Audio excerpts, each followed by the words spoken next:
You're going to see things that you've never seen before at a level that you've never seen before. And Howard's going to lead that charge and help oversee the tariff and trade agenda along with many other things. We'll soon impose reciprocal tariffs because that means they charge us, we charge them. It's very simple. Whatever a company or a country such as, let's say, India or China or any of them, whatever they charge, we want to be fair. So I want to just congratulate Howard and Allison and Kyle, Brandon, Casey, Ryan, and your entire family. Wonderful family, beautiful family. Howard's one of the most experienced and talented business leaders of our time. Done an amazing job on Wall Street and far beyond. But more importantly, he's a patriot who loves our country and has shown tremendous courage and strength throughout his career. Howard began at the famed Cantor Fitzgerald in 1983, and by the age of 29, he rose to become the president and CEO and one of the hottest firms on Wall Street.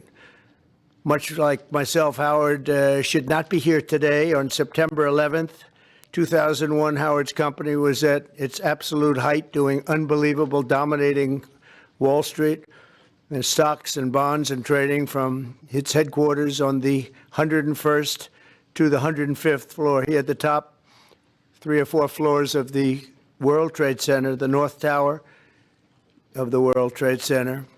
And every day, Howard got up and went to work early. He'd always go in and he'd go to work early, and he'd be there 6 o'clock in the morning.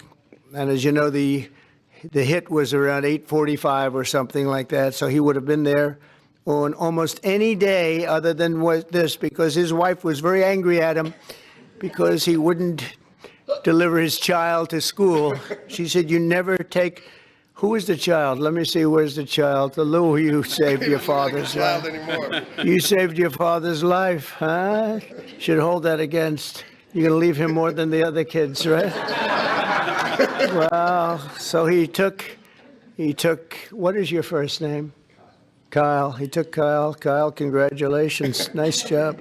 But he took Kyle that one day to school. After years, he finally said, "Okay, I'll do it." And that's the only time. So he was actually riding down the West Side Highway and he saw the plane hit. And it's an amazing, and the rest is history. And your brother was in there too, I think, right? Yeah. And it was just it's a big story. And every single Cantor Fitzgerald employee who was at work that day lost their lives, which was almost 100% of the company. And Howard lost more than 650 friends because they were all friends. They had a really well-unified, just highly respected company, a lot of talent in that company.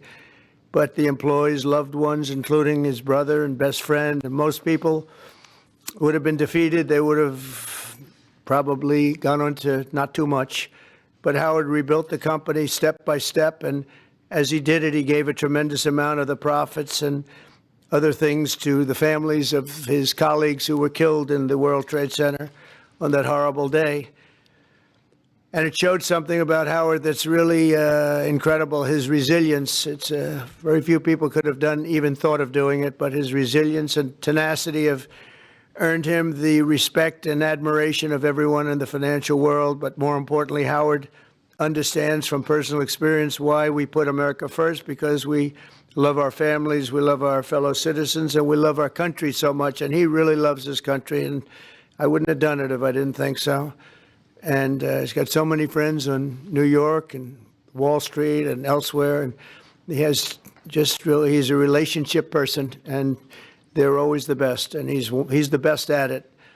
As Secretary of Commerce, Howard will work tirelessly to protect our workers and our wealth and grow our economy into the strongest in the history of the world. You know, when he rebuilt the company, it actually became much bigger and much stronger than the original company, which is almost impossible to do. It became hotter than even the original Cantor Fitzgerald. But he's going to be unmatched as an emissary working to get jobs and investments. And his favorite word, and I'm going to move him down to 4th favorite word. First is family, love, God. Not necessarily that order, by the way. I think let's put God first. All right? We'll put God first. You know why? Because we don't want to take any chances. No. That's why. But I did that once. I said I put tariff as my favorite word. Well, and the fake news went out and they really got me, I'll tell you. They said, "What about God, family?" relationship, a couple of words, and I said, you're right. And so I made it now my fourth favorite word, and Howard, I think, you'll go along with me, number 4, maybe even number 5 or 6. But he really understands something about business, and we have been called by so many companies. Yesterday we had Tim Cook of Apple in, who's going to invest hundreds of billions of dollars in the country because of what we're doing, and we have many, many companies, too many to even mention. They're coming roaring back into this country. And it'll take maybe a little time, but not that much time. You're going to see things that you've never seen before at a level that you've never seen before. And Howard's going to lead that charge, and he'll help oversee the tariff and trade agenda along with many other things. We'll soon impose reciprocal tariffs because that means they charge us, we charge them. It's very simple. Whatever a company or a country such as, let's say, India or China or any of them, whatever they charge, we want to be fair. So reciprocal meaning they charge us, we charge them.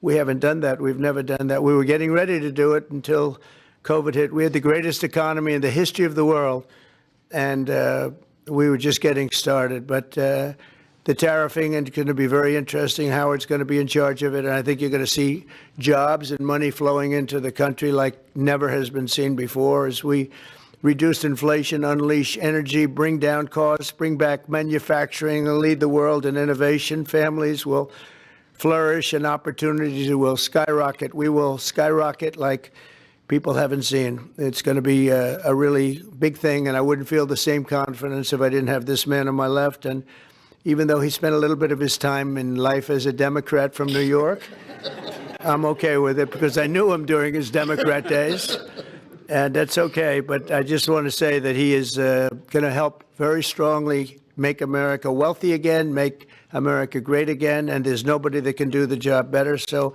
Mr. Secretary of Commerce, I just welcome you aboard. There's nothing you can do so big as this. There is no deal you can do that's bigger.